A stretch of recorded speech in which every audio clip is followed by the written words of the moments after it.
Hi, welcome to Project Matrilineal's podcast series. Today we're excited to host two very interesting guests, Mrs. Judith Gomez and Mr. Andres Martinez, who are husband and wife with rich Native American and Chicana heritages, who have had meaningful experiences with their identities as individuals with Indigenous roots growing up in contemporary American society. This episode relays both female and male perspectives on matrilineal and patrilineal roots, as well as explores the importance of identity in a person's life. The podcast is split into 4 different segments, and this is the first. We hope you enjoy it. Good afternoon, Mrs. Judith Gomez and Mr. Andres Martinez. Thank you so much for joining us today on Project Matrilineal's podcast series. I'm very excited for this segment, as this will be our first integrated perspective, so I think this should be very unique. We're happy to be here. Yes, hi. Mrs. Gomez, you're an experienced accounting executive and intellectual from the Chicana community with both Native American and Aztec roots, correct? Yes. And Mr. Martinez, you're a recognized and experienced educator with Native American and Chicano heritage as well? Yep. Well, I'm very much looking forward to our discussion, especially considering how different it's going to be. So today we'll aim to relay both the female and the male perspectives on matrilineal and patrilineal roots through your respective experiences. And in addition to matrilineal culture, we'll also explore the importance of identity through our guests' respective journeys. So I'm really excited. Sounds good. I know there's a very limited introduction. I apologize. Would you be able to share a little bit more about yourselves and maybe touch on anything I might have missed out on? Yes. No, go ahead. So I was born here in Denver, Colorado, and my family comes from a background mostly from this part of the world. On my mom's side, and my grandma from my mom's side was actually born in Texas. My grandma on my dad's side was from New Mexico, or from what is now New Mexico, what is now Texas.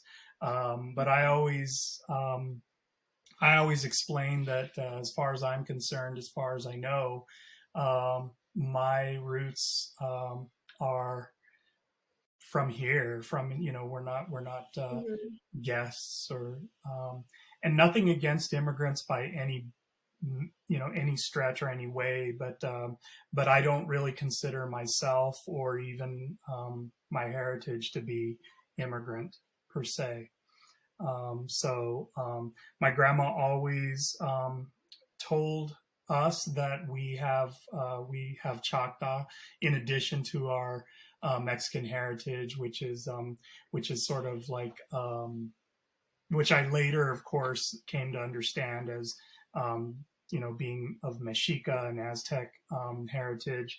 And then also in my family, there's a lot of influence by other indigenous backgrounds and other cultural influences from other indigenous practices and ways that are just sort of part of our way of living. So anyway, that's just a bit about myself. I'm a teacher, and so I've come to adopt that as just part of my identity, not just a professional identity, but I come to realize that I sort of live my personal life in a lot of ways like a teacher. I try not to be annoying about it or condescending, but sometimes I have to be careful that, people are not always interested in always learning about things per se. They're just interested in sort of hanging out and being. And so I always have to be careful as the teacher part of me about that. And that on the one hand, on the other, I also feel strongly and passionately about the idea of not only having a strong sense of identity and cultural background, but also that we value curiosity and that we engage in always continuously learning. So anyway, so I'm really excited about this project as such. So. Yes, a lot of points that Andres was saying, I agree on. I'd like to emphasize the concept of immigration. You know, that phrase that the border crossed us, we did not cross the border. And it's hard to articulate that concisely and be ultimately aware of any language that's been taken over by the popular culture in offending anyone that we don't mean to. So that's the reference, is that the border crossed us. We did not cross the border, in that clearly understanding that we live today and have our entire lives in what was previously Mexican territory, therefore do have indigenous roots from Mexico. My mother's parents were from Zacatecas, Mexico, and they met in Pueblo, Colorado, and started what was my grandmother's second family there, which my mom was the daughter of.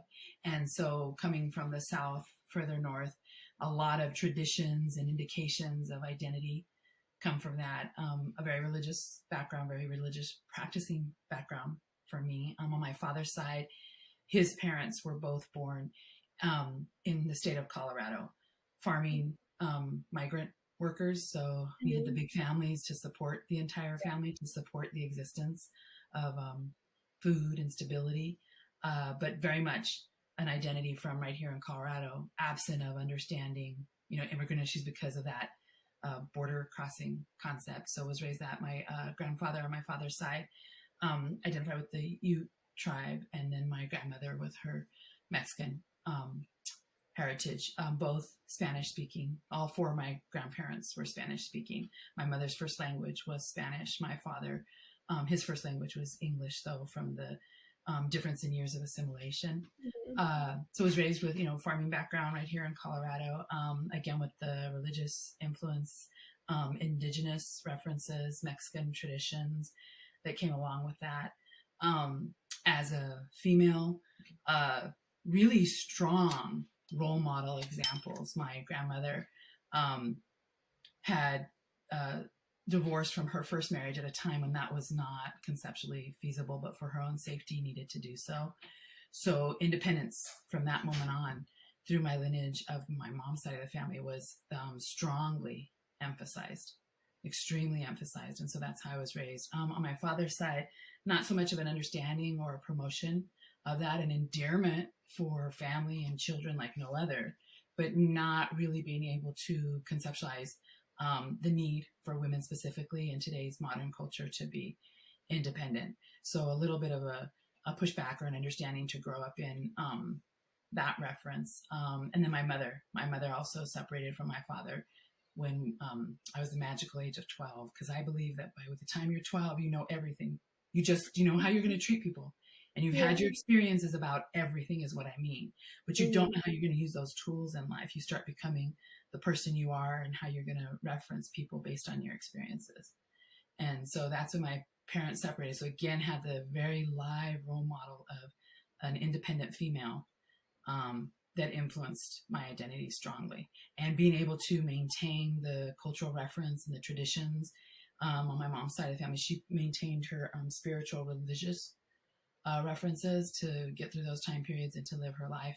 So all of those experiences are what I would say has influenced my identity, experiences or history, how you want to refer to it, but have influenced strongly my identity.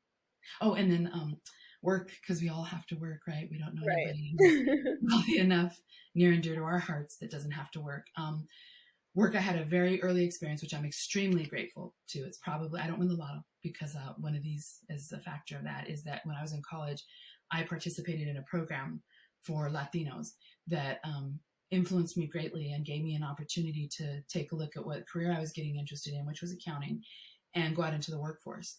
And I had the most impressionable, horrible experience in corporate America. So it supported me, though. I made a very conscientious decision not to participate in corporate America for my career, and I consider that very lucky. My stability has not suffered from it, so that's extreme luck. That's not a good plan in this society structure. And then I was able to land at a minority-owned accounting firm, which was further supporting in my education and my development of my accounting degree. I did governmental audits, which was still encouraging of me not wanting to work in corporate America. So I was able to gain a skill set there. But then further, most important, was the foundation of my ability to choose housing. I believe it's been one of the most critical components of all of our identities, right? Your community, your stability, your ability to get education, all those elements of your identity. So I had worked at a quasi-governmental agency for 26 years that did housing that helped people stay in their homes. And just recently this year, I changed to a different organization that emphasizes home ownership. So I'm very, very proud and connected to housing as a component of our identities and our stabilities and sense of community, as far as my career goes, to influence how we, support our family. Wow. You have very rich experiences, both of you. They seem to be very prominent in how they've shaped your life. Thank you. Yes, thank you. I was, very lucky, very lucky. Ms. Gomez, I know you touched a little bit on what it was like growing up in a more modern Indigenous household. Could you shed a little bit more light on that? Sure.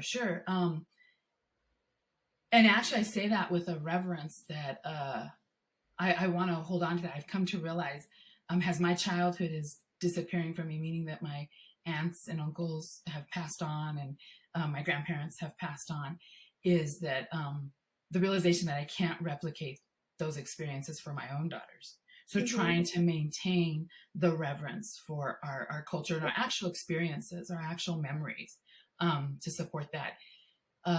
Like I said, on the Gomez side of my family, very large family. My dad was one of 10 living as I was being raised, but a family of 11 children.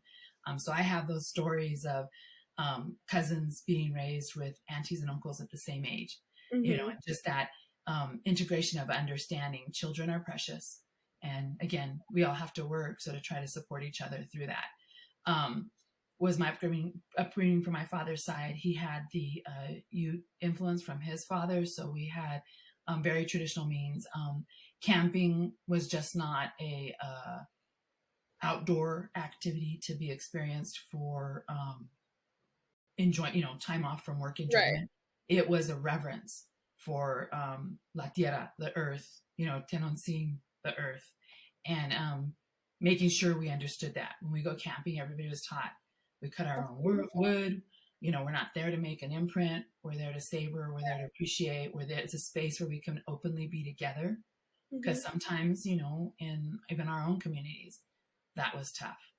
And so very much traditions. On my father's side, we did hunting, elk hunting. And here in Colorado, it's one of the biggest revenue sources for the state. And I know that because of my governmental accounting work. But for my family, it's sacred. Everybody worked, and no matter what you did all year long, if you had mishaps or tragedies or tough spells, or you were excelling in your year, you went hunting.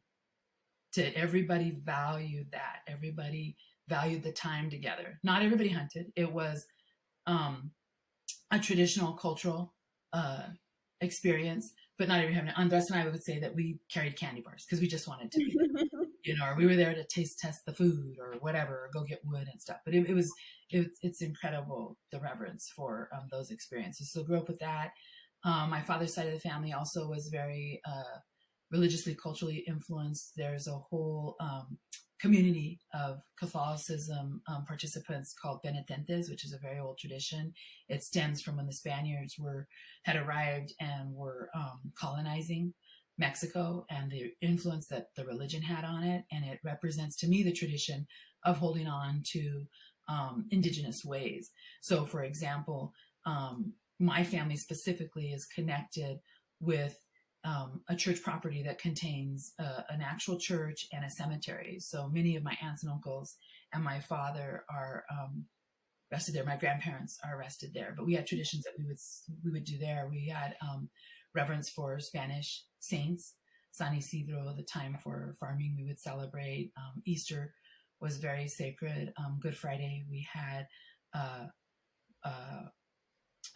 marches between the church and the ceremony to recognize family, because in Catholic religion, Easter is more important than any other holiday, if you will, within the religious cycle.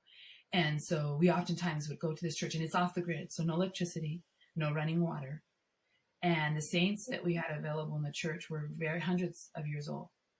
And so those were traditions that were kept. And to say the rosary in Spanish is a very significant emotional experience. So a lot of times at funerals, when the moment of your mourning, when you hear the rosary in Spanish, is really emotional. See, so those traditions were carried on. My kids have had experiences out at what we call the huérfano, this penitente property, but they haven't been able to go to all of the reoccurring services that I grew up with. Another tradition is marching with the casket when you're burying somebody in the family. The procession from the church by foot to the cemetery, which is a good little walk, but again, these sacred moments to identify with the ceremony of the life cycles, right? So that's on my father's side. Religion, again, was very impactful on my mother's side. She experienced much more of a modernized practice of Catholicism, in that she had traditions that occurred in the very urban setting of a church, but maintained old customs of, for example, when her father died at 13, she wore black for 3 years. It was a year, but because she was so young, I think they layered on that. And then because she was the only living child, they layered on that. So different religions like that. I mean, different practices like that. For example, the rosary was so sacred for her family, in that you maintained the person at home with you, and you did the rosary in Spanish for, I think, was it 12 nights? At your home, to invite different levels of the community in at different progression of the grieving. So very different, but extremely religious practices that I grew up knowing of and referencing, and to the best ability that my parents could carry on, actually experiencing. And I understood growing up that they were religious, but I experienced them as very valuable family traditional time. So I would say that signified the transition, the assimilation, the urbanization, the current time progression of those experiences in my life. What else? And then the girls, and so then now come full force, because I think I had that those reverences for those experiences. I did not maintain into my adulthood practicing religion. My social awareness, my choices of social justice separated me from those practices for my identity. So my daughters have not had the ability to experience religion for perpetrating, or promoting religion in their lives, but have experienced it for experiencing the traditions of it. So bringing us full cycle for a lot of those influences. The camping, the traditions, all of those for Indigenous ways have come forward. The offsetting factor to that is learning and becoming socially conscious. I've been able to embrace a lot of practices that were more Indigenous, to incorporate them as an awareness in our life. For example, smudging as a cleansing concept. The reverence for understanding, again, La Tierra, the earth, Tenoncin, which led into the naming of our children also. And the foods we eat, how we process, understanding, like right now it's a big time. A lot of organizations or practices or cycles are referencing the corn mother in the cultures. It's that time. And so the girls would know, as we make tamales, they're wrapped in that sacred hoja, the husk from the corn. knowing the three sisters, so incorporating all this into our food cycles, into our reoccurring traditions. My dad would taught us that we don't give Christmas presents, we wrap them, so we make tamales. So that's right, we didn't buy Christmas presents for each other in that sense. We would always just get together. Again, everybody knew you made time to make tamales. And you're physically wrapping the food in the corn husk. So he would call it wrapping presents, to be able to bring it forward for the kids to enjoy and for everybody to understand, as examples of how we've continued these traditions forward. My mom maintained the Spanish language to the best degree. Both of my parents could speak Spanish. They didn't raise us speaking Spanish. The standard condition of being punished for it when they were little, and so influenced and not able to imagine how to support their children through assimilation with maintaining their language, and also had lost some of the cultural practices, because those are the first things that happen when you're stripped of your culture, is the language is taken away and your cultural practices. So I would say my parents right there at that time or influence had to go through a lot of those things. Understanding our food, just practicing a lot of food traditions, the three sisters, so corn, zucchini, and beans as a complete protein, for example. Oddly enough, growing to even more modern traditions, specifically here in Colorado and the New Mexico area, the southwest of the United States, green chili has become a very cultural representation, a very food tradition for our cultures, our communities. So again, every year we make time, and everybody, the kids, everybody gets involved in going to the farms. When I was a kid, we'd have to, right? Oh my gosh, I can't believe I'm saying that. But when I was a kid, we had to pick the chili and stuff. But now they have, Mexican food is becoming very popular. The South is getting colonized, is a joke we make. Because it wasn't cute or cool to go take burritos to school at some points. But to go get chili and understand what that means, and harvesting it, and really paying attention to food. My dad taught us, and so I had to try to be very conscientious of that, that's crazy. Who gets to eat plums at Christmas time? Plums aren't being grown right here in Colorado at Christmas time, so that doesn't make any sense. We're eating potatoes right now, or root vegetables. So making all those associations with your food. So I hope I answered your question. I tried to bring it from as far into my ancestral understanding to current day, and demonstrating some of the complexities of maintaining those traditions or cultural references. I can see a lot of meaning in each of the different traditions and practices, which I think, to be honest, nowadays we just go through the motions, and we'll just do something for the sake of doing it, or because it's just a tradition that we do. But and we often forget that there is a meaning and there's a purpose for why our ancestors used to do this, and it's not just something that they would do for the sake of doing. It would have true meaning within the heart.